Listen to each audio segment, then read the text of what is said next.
Salut tout le monde. Aujourd'hui, j'ai un émetteur de température d'une PAC, une pompe à chaleur Saunier Duval, donc qui n'émet plus de signal, qui fait que la centrale détecte -40 actuellement, avec un défaut de communication avec ce module, en fait, qui est un module sans fil. Donc, j'ai été un peu surpris. Je pensais qu'il y avait des fils qui étaient reliés dessus et que c'était branché à un élément pour être alimenté directement dessus, mais non, non, quand je l'ai récupéré, je me suis aperçu qu'il y avait un panneau solaire ici, et rien d'autre en fait à l'extérieur de visible, et ce boîtier-là, il est glissé en fait apparemment dehors, et il est soumis en fait à tous les intempéries, et toutes les intempéries, etc. Et donc, je l'ai déboîté déjà pour voir, donc bon, voilà. Et première chose que j'ai constaté, et vous allez le voir, alors je vais pas donner la référence, je vais vous la donner quand même. Voilà, c'est ce truc-là, là, 00282 776, voilà, sensor external. Donc la panne, hein, comme elle a été indiquée, bah, c'est qu'il n'y a plus de retour de température émanant de cette sonde. Donc la sonde coûte apparemment 150 euros. Donc bon, on va essayer de voir ce qui se passe exactement. J'ai pas encore eu le temps de trop regarder. Donc bah, on va le faire ensemble, encore une fois, pour regarder tout le fonctionnement et analyser l'éventuel ou les éventuels défauts. Donc déjà, le premier problème que je constatais en l'ouvrant, c'est qu'il y a zéro joint. Qu'en fait, c'est juste clipsé avec du plastique. Et la platine, on voit qu'à part qu'il y a du vernis dessus, il n'y a pas vraiment de traitement dessus pour le protéger de l'humidité, etc. Et là, on voit donc les deux soudures du panneau solaire, bon, qui sont légèrement oxydés, mais voilà, donc ce boîtier-là, apparemment, il a été mis en 2021, donc il n'est pas vieux non plus. Donc je pense que la batterie, là, qui est une batterie, une Panasonic VL2320, donc c'est des batteries rechargeables de 3 volts. Et du coup, bah, le panneau est là pour le recharger. Et donc quand je l'ai ouvert, donc déjà, première constatation, aucun joint. Et deuxième constatation, bah forcément, il y avait des bestioles partout, des toiles d'araignée, tout ça. Et donc, j'ai quand même nettoyé cette partie-là vite fait avant de commencer la vidéo, parce que vraiment, c'était pas terrible. Par contre, j'ai pas encore retiré la platine, puisqu'en fait, pour la retirer, il faut dessouder les deux fils. Voilà, donc après, on tend, et puis on va casser les soudures qu'il y a sur le verre, et là, c'est pas terrible. Donc, ce qu'on peut regarder, c'est dans la fente ici. Là, ça fait peur aussi. Voilà, donc on voit l'intérieur qui est pas très beau à voir, hein. Donc on voit en fait ce que j'avais moi vu de ce côté-là, mais côté dessous. Donc là, bah, directement, ce qu'on va faire, c'est que je vais dessouder le panneau et puis on va vérifier les tensions déjà pour comprendre un petit peu ce qui se passe. Pour info, il y a un petit bouton ici. Et en fait, normalement, quand on appuie dessus, il y a une LED ici qui s'allume et c'est pour appairer en fait ce capteur à la centrale. Et donc, normalement, quand on appuie, il y a juste une impulsion brève à faire. Voilà, donc on est censé voir un voyant vert d'après la doc qui s'allume ici pour signaler l'appairage. Donc là, on n'a strictement rien qui se passe. Donc on va tout de suite retirer les deux fils du panneau pour pouvoir libérer la carte et commencer un peu plus l'analyse. Donc ça devrait être assez rapide. Bon, je vais mettre un peu d'étain par-dessus parce que là, l'étain, il est un petit peu fatigué, on va dire.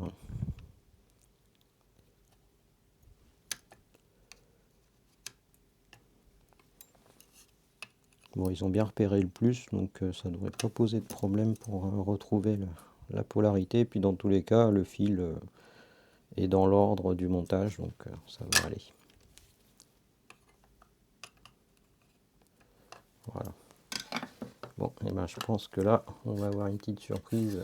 Ah bah voilà. Donc là, il y a un petit peu de cadavre. Les toiles d'araignée et compagnie. Donc c'est vraiment épatant la conception d'un objet comme ça qui reste dehors et qui n'est pas du tout serti, jointé, etc. Et qui fait que bah, en fait n'importe quoi peut rentrer dedans. Donc bah, je vais sortir l'aspirateur et puis attention au bruit.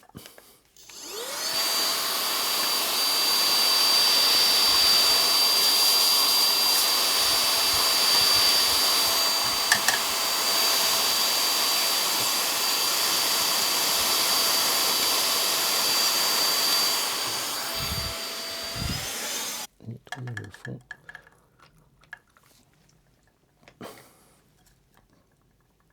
Bon, en général, ce genre de manœuvre, je le fais jamais à la caméra parce que c'est pas super intéressant, mais bon, voilà.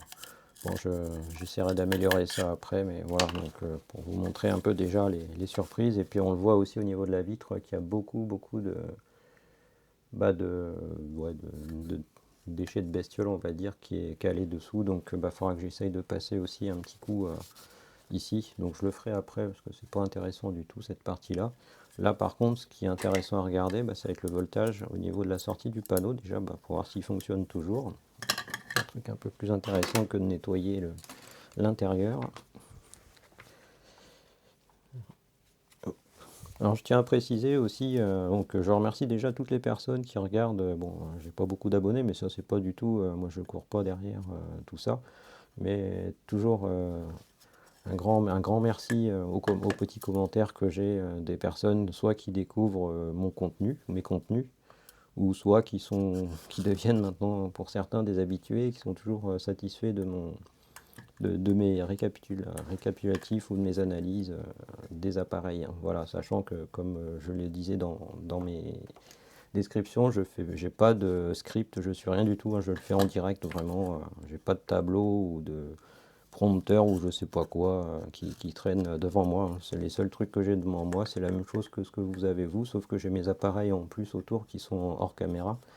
Mais j'essaie de pas trop les utiliser pour pouvoir vous faire profiter aussi de ce que je fais en même temps. Voilà, donc déjà le panneau, tout en vous parlant, ce qu'on peut voir, c'est qu'il a l'air de bien fonctionner, puisque on a donc pour une pile de 3 volts, on a 4 volts là, et puis plus je m'approche de mon éclairage, oui, on voit plus du coup, mais plus on voit que le voltage augmente. Voilà, et donc si je le penche un peu, voilà, là, il capte encore pas mal. Donc il est assez sensible quand même, parce que même à 90 degrés, il capte encore un peu d'éclairage, 3 volts 6. Hop. Donc voilà, donc le panneau fonctionne pas trop mal. Donc déjà c'est sûr qu'il est hors de cause. Alors, on peut le regarder aussi à l'oscillo, ça peut être panneau solaire, hein, ce qui est intéressant à regarder. Donc l'oscilloscope que vous avez déjà eu l'occasion de voir sur quelques-unes de mes précédentes vidéos. Hop. Donc, je vais laisser le panneau ici. Donc là, il me met que je suis en dépassement, donc je suis à 1 volt par carreau, donc effectivement, il va sortir plus de 4 volts. Donc je vais descendre un peu le curseur, voilà. Et là, on voit la trace, et normalement, voilà. Donc on voit beaucoup mieux en fait les variations de tension sur l'oscilloscope. Je vais le ralentir un peu, voilà. Donc si je mets quelque chose, voilà. Donc là, je suis vraiment dans le noir complet. Et dès qu'il y a un peu de soleil, enfin d'éclairage, on récupère. Et si j'essaie d'éclairer un peu plus, ah, on dépasse. Donc là, effectivement, le panneau, il sort. Je vais descendre encore un peu plus bas.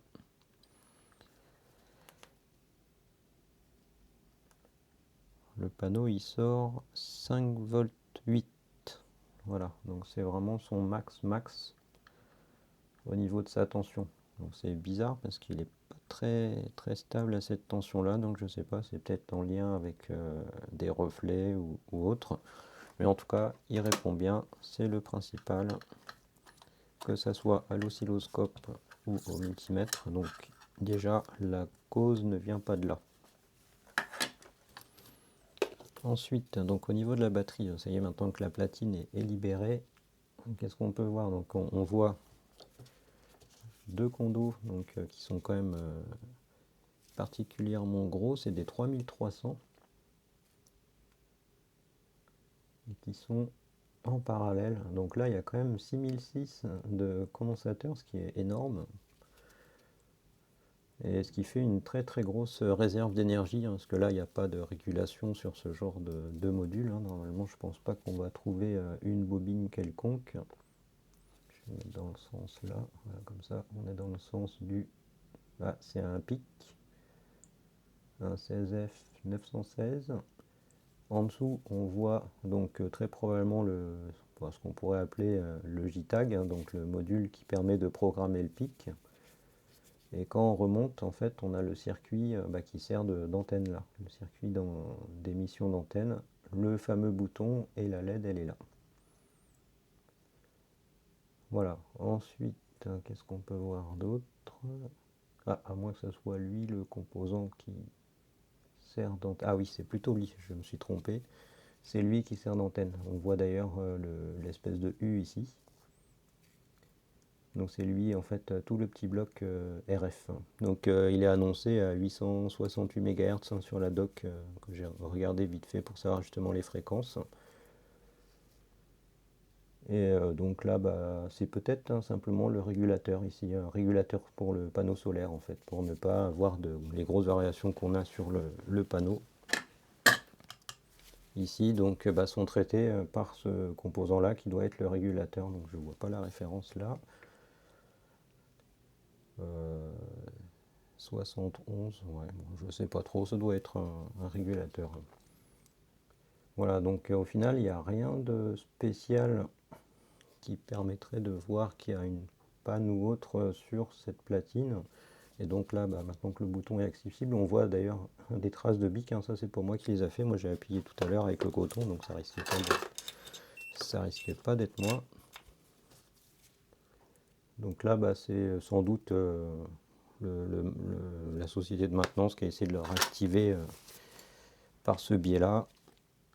C'est vrai que des fois, ces genres de boutons, on a tendance à appuyer avec des crayons. Voilà, bah, ça s'en va avec de l'alcool, donc c'est bien du bic, il n'y a pas de doute là-dessus.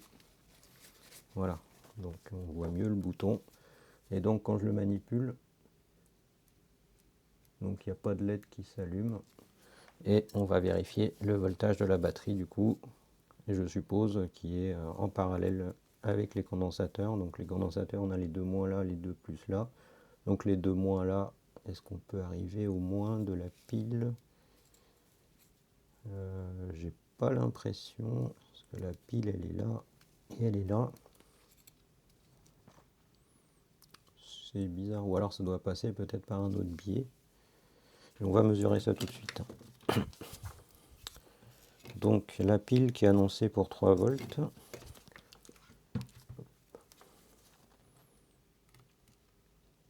Bon, on les a bien, on a 3,17. Est-ce qu'on a 3,17 aux bornes des condos? On n'a rien du tout. Ah si, si on les a, 3,17. Donc en fait c'est bien ça. Donc les deux condos sont en parallèle de la batterie et ils servent en fait de grosses réserves d'énergie. Et là ce que je vais faire, bon, vu que les condos sont chargés et que la pile a l'air d'être plutôt bonne, je pense que si j'appuie tout en laissant le multimètre dessus, donc on va voir, je vais mettre dans le bon sens, mais comme il y a pas mal de chiffres après la virgule, donc on va voir s'il y a une légère baisse de tension. Ouais, on en a une, donc voilà, il y a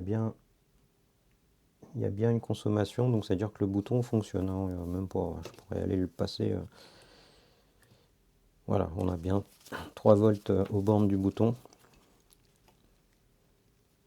Donc ça veut dire que le bouton il est polarisé et puis forcément on a 0 quand on appuie dessus, hein. Ce qui paraît logique puisque ça crée un court-circuit entre les deux pattes du bouton.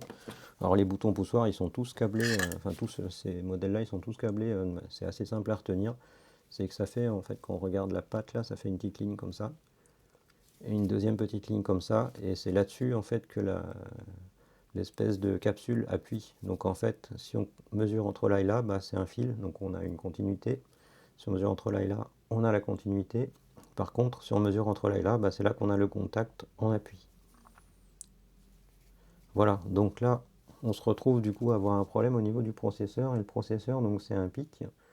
Et là, je vais faire une petite pause au niveau de la vidéo pour essayer pour aller récupérer la doc et mesurer en fait quelques points importants et voir aussi ses caractéristiques générales. Parce qu'on dirait qu'il démarre pas.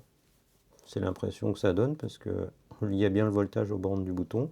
On a bien 3 volts au niveau de la pile.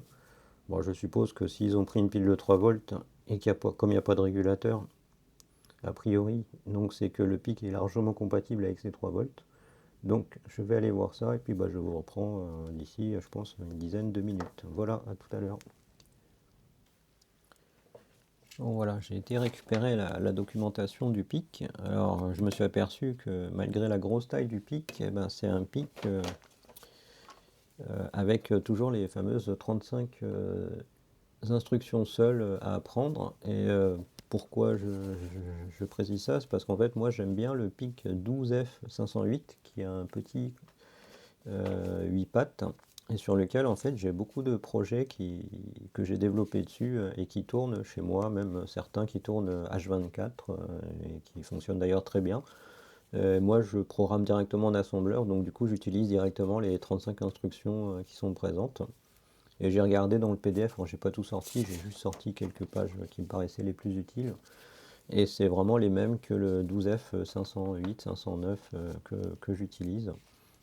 Donc voilà, je m'attendais quand même à ce qu'il y ait plus de choses que ça, mais par exemple sur ce genre de composants de microcontrôleurs, on n'a pas les instructions de multiplication et division en assembleur, donc on est obligé de les refaire nous-mêmes. Donc c'est vrai que j'ai déjà eu l'occasion de le faire et c'est pas évident à programmer avec des boucles et des additions, mais ça se fait.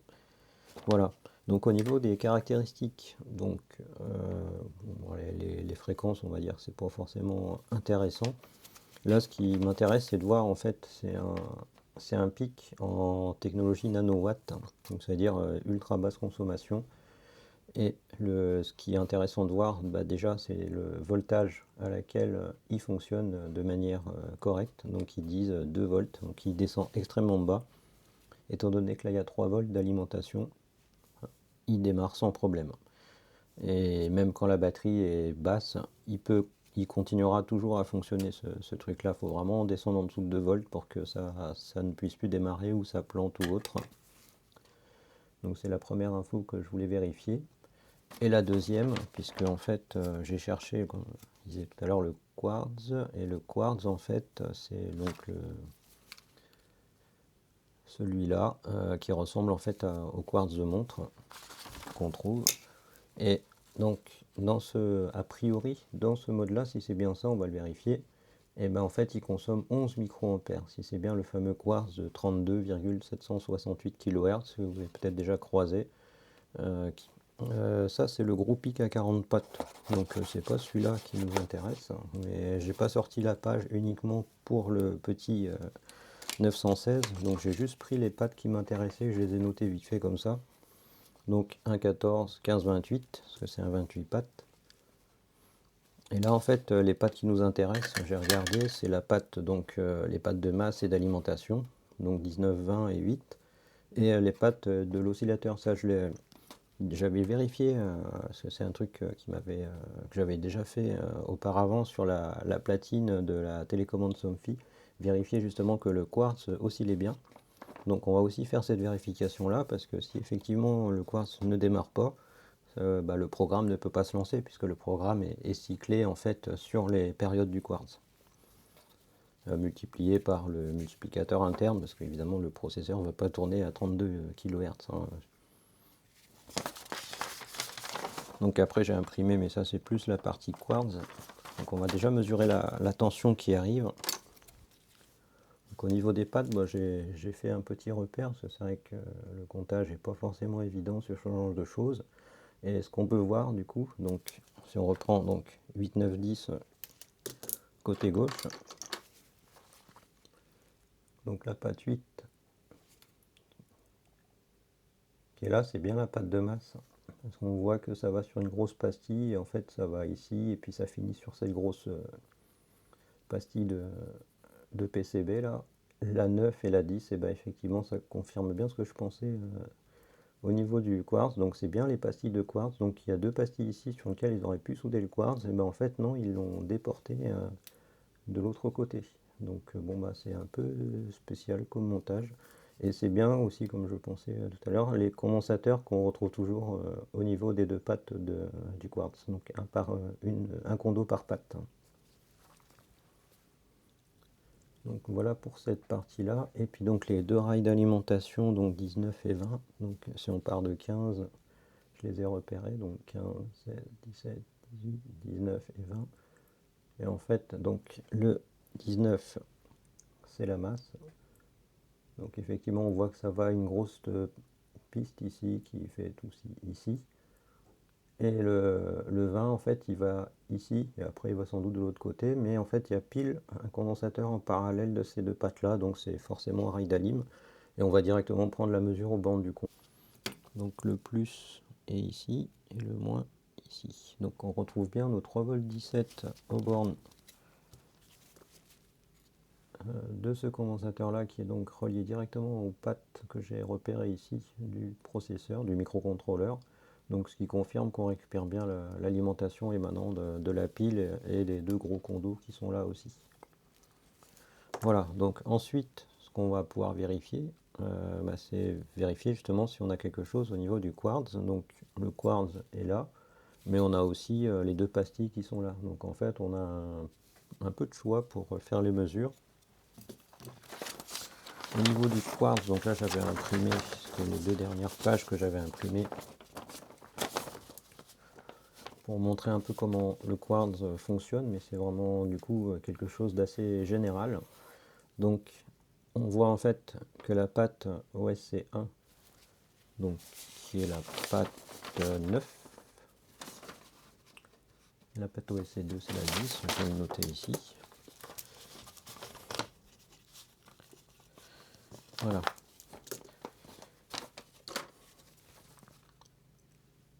Donc là on a un petit inverseur avec sa sortie ici et puis l'entrée ici. Donc qu'est-ce qui se passe avec cet inverseur? En fait, c'est qu'il n'y a pas au démarrage, il n'y a pas d'état. En fait, on ne sait pas exactement quel sera l'état de sa sortie. Et du coup, par exemple, si sa sortie à 1, le quartz il va commencer à vouloir essayer de faire une impulsion pour démarrer et ça va répondre sur l'autre côté.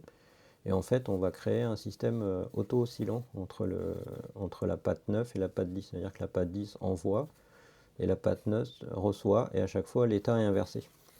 Et ce qui va en fait faire vibrer le petit quartz qui est dedans, c'est vraiment un quartz, voilà, une pierre qui est taillée, et qui va osciller en fait à la fréquence pour laquelle il est conçu.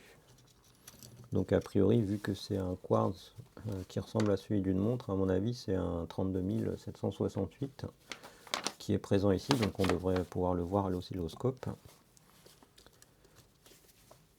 Et donc on va vérifier justement si on a bien quelque chose qui oscille ici. Et après il est remis en forme par un trigger de Schmitt ici. Alors après je ne vais pas détailler parce qu'après on rentre un petit peu dans un truc un peu compliqué. Mais en gros ça c'est un inverseur. Enfin là c'est même pas un inverseur, il est un suiveur. Mais c'est un suiveur avec des seuils d'hystérésis. Ça veut dire qu'il va se déclencher un seuil bas et se redéclencher à un autre seuil pour passer à son état secondaire.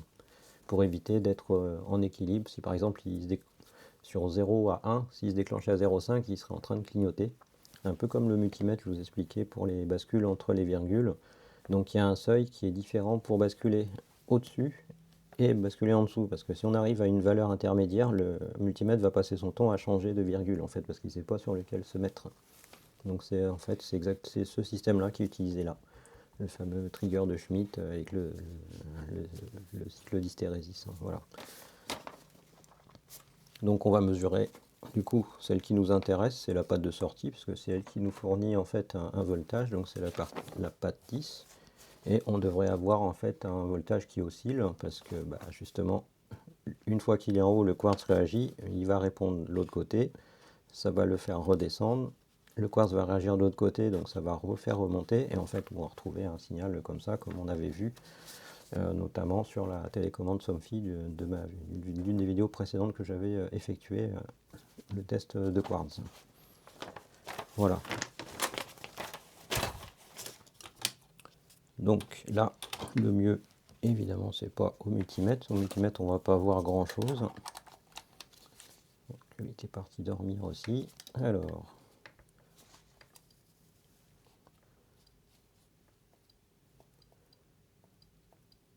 Voilà. Et puis je vais remettre le signal au milieu. En général, les quartz, les signaux sont assez faibles. Et puis bon, je vais prendre donc le moins, en fait, on l'a un peu partout, parce que quand on regarde, comme souvent, en fait, là, même la carcasse du quartz est reliée, en fait, au moins. Donc je vais directement prendre ici. Et puis, alors je sais pas lequel est le 10 et lequel est le 9. Bon, déjà, il y a un problème. Je sais pas si on voit l'oscillo. Voilà, toujours pas. Alors attendez, il faut que je trouve un endroit où l'écran... Ah, ici.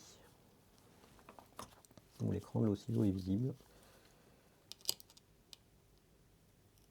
Voilà. Là, il y a un problème. En fait, on est en continu. J'ai 1,7 V de tension, c'est pas normal. Et là, j'ai 0. Bon, et ben là, je pense qu'on a le coupable sans même aller chercher plus loin. Je crois que le... Enfin, c'est même pas je crois, c'est que là, le quartz, il est cuit.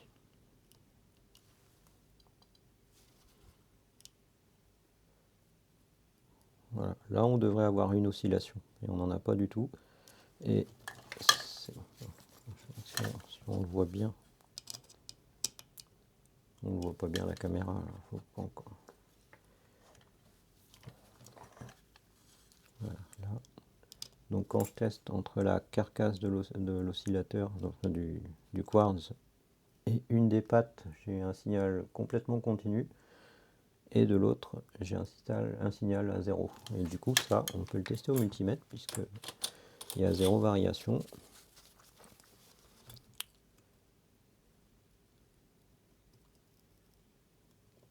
Voilà, on a un voltage parfaitement fixe.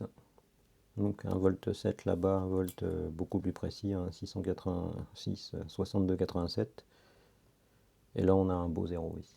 Et bien en fait, ce qui se passe, pour reprendre le schéma ici, où je vais expliquer rapidement le fonctionnement de l'oscillateur, et avant, on va vérifier que la patte du haut, c'est bien du coup le oscillateur out. La patte du haut, et bien c'est bien ça, c'est le 10. Donc la patte du haut qui est là, c'est la pastille ici, et elle descend au 10. Donc l'oscillation, enfin l'oscillateur out qui est là, donc sort 1,7 V ici, et ici on a 0. Et en fait, on est dans cet état d'équilibre complet. C'est-à-dire que là, le 0, il est fixe, le 1,7 V, il est fixe, donc il ne peut pas y avoir d'inversion avec cette porte logique inverseuse. Ce qui fait qu'en fait, on est dans un état stable et il n'y a aucune possibilité d'oscillation. Et qui c'est qui est censé faire l'oscillation? Bah, c'est le quartz qui est là en fait. Donc là, il y a un problème, un sacré problème. Le quartz, c'est rare que ça décède, mais là, après, c'est difficile de tester un quartz. Donc là, le seul moyen que je vais avoir, c'est de changer de quartz et retester. Donc bah, je vais devoir refaire une petite pause, parce que j'en ai en stock des 32 768, mais avant, je vais le dessouder en ligne avant de faire la pause. Bon, bah, c'est sous tension. De toute façon, on peut court-circuiter les deux, puisque en fait il va peut-être partir en boucle infinie ou autre, c'est pas grave.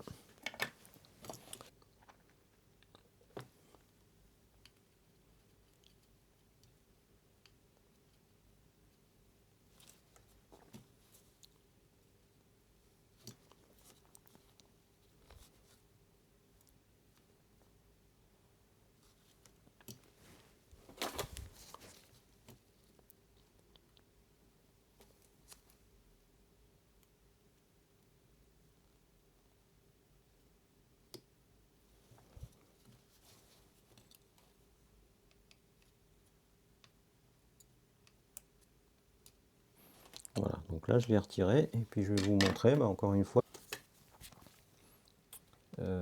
Ici, donc là ils mettent que l'oscillateur, que le module oscillateur a une large variété de choix de sources et de sélection, enfin, voilà, bref. Donc les sources peuvent être soit externes, soit internes. Et qu'il y a le fameux LP, donc Low Power.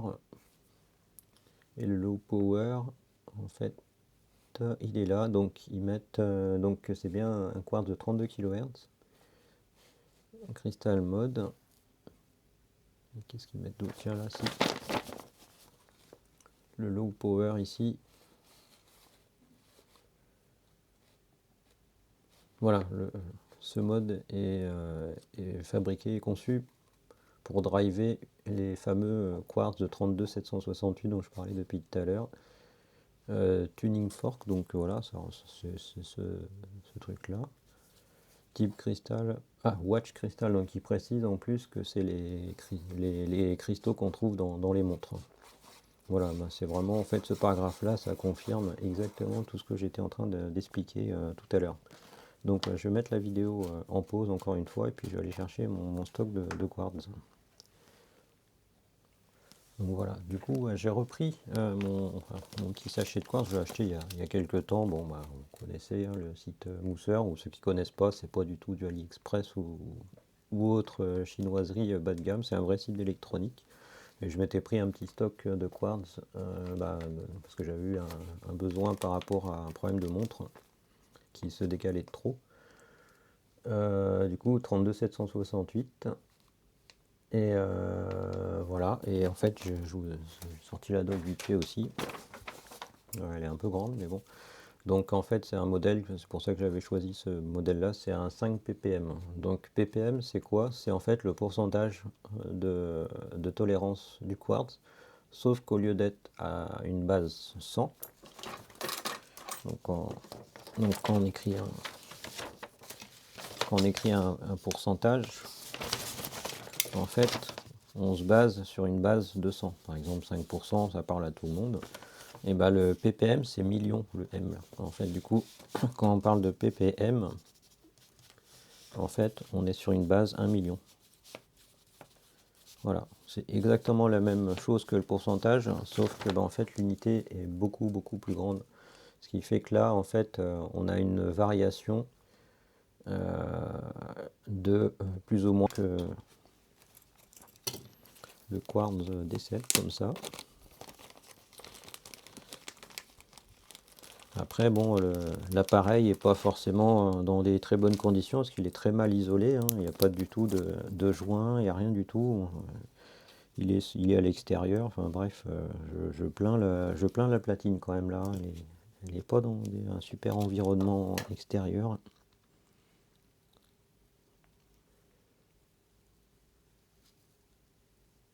Les quartz sans inscription. Bon, après, c'est vrai que normalement tous les cylindriques comme ça, ou la grande majorité, sont des fréquences à 32 768. Donc est-ce qu'ils prennent ça en base? Je sais pas. Bon, on va bien voir. Donc je vais le souder.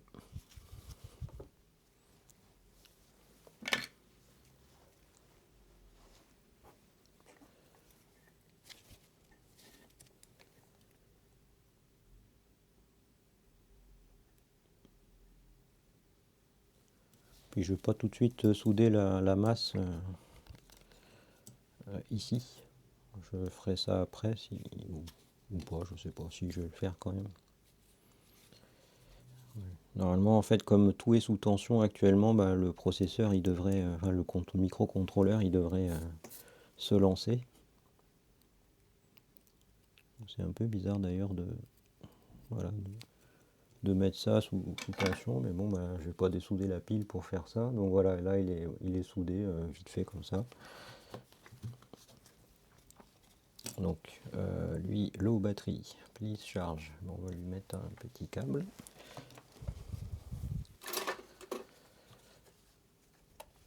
Voilà. Bon, alors je reprends. Encore une fois, il y a les reflets.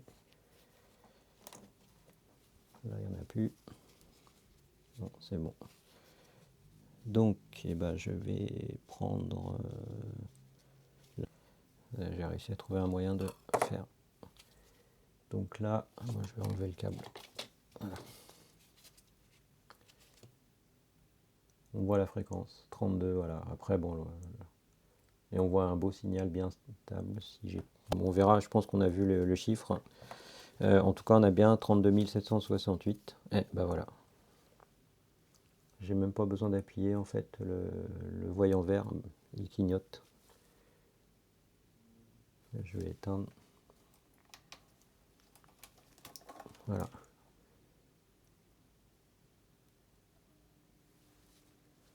Je vais appuyer sur le bouton.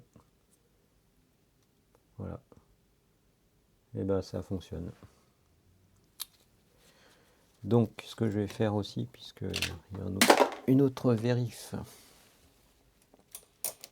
Du coup, comme on a un semblant de signal qui est émis, puisqu'on a la diode qui refonctionne, je vais essayer de vérifier quelque chose, parce que j'ai un petit analyseur de spectre. Donc on va regarder s'il y a bien un signal qui est émis ou un semblant de signal. Donc c'est un petit boîtier qui est, bon, que j'ai depuis maintenant un petit paquet de temps, un Texas Instruments, qui est dédié en fait à scanner en fait toutes les fréquences qui sont inférieures à 1 GHz. Et pour dire que c'est assez ancien, c'est du mini USB, donc un port qu'on retrouve plus beaucoup maintenant. Donc pour l'utiliser, je vais reprendre le petit PC que vous avez déjà dû avoir l'occasion peut-être, pour ceux qui ont vu mes vidéos un petit peu plus informatiques. Donc je vais utiliser. Hop. Donc ce petit boîtier là en fait c'est le côté USB, c'est un émulateur port série qui est dedans en fait, port série USB, donc il est détecté comme un port série dans l'ordinateur. Donc voilà, je lance le logiciel de Texas. Hop là. Alors donc là il le voit, donc je vais le connecter. Voilà, donc on a toutes les infos qui sont présentes. Et je vais aller dans RF Setting. Donc, comme j'avais vu dans la documentation, ils ont dit que c'était une fréquence centrale de 868 MHz. Voilà, j'ai oublié. Tac.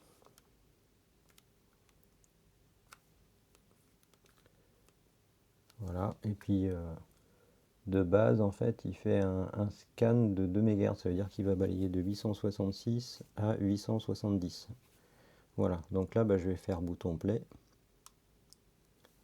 Donc on voit en fait en vert les signaux qu'il a détectés en max et en rouge le temps réel. Donc ce que je vais faire, c'est que je vais rapprocher l'antenne. Donc on se rappelle en début de vidéo que le module d'émission est ici et l'antenne c'est le U qui est là, le U à l'envers.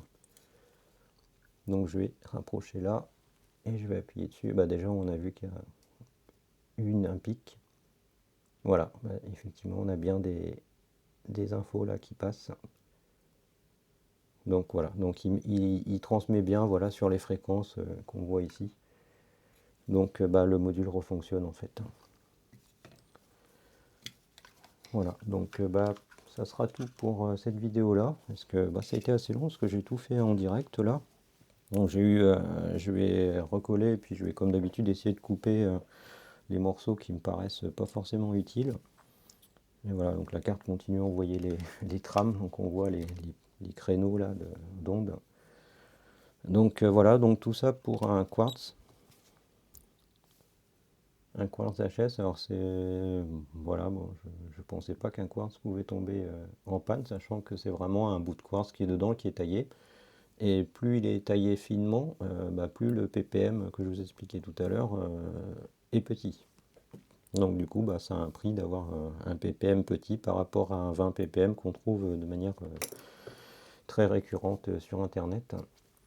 Et donc voilà, bah, j'espère que cette vidéo-là, encore une fois qui a été très longue, vous aura plu et que vous aurez peut-être appris de nouvelles informations. Donc pour ma part, je vais juste finir donc de souder correctement le quartz, bah, notamment le souder au châssis ici, renettoyer un peu toute la platine, renettoyer le panneau solaire qui est là, ici. Et puis voilà, bah, c'est terminé pour la vidéo d'aujourd'hui. Voilà, bah, je vous remercie bien d'avoir suivi jusqu'au bout pour ceux qui ont eu le courage de le faire. Et puis à bientôt. Allez, salut.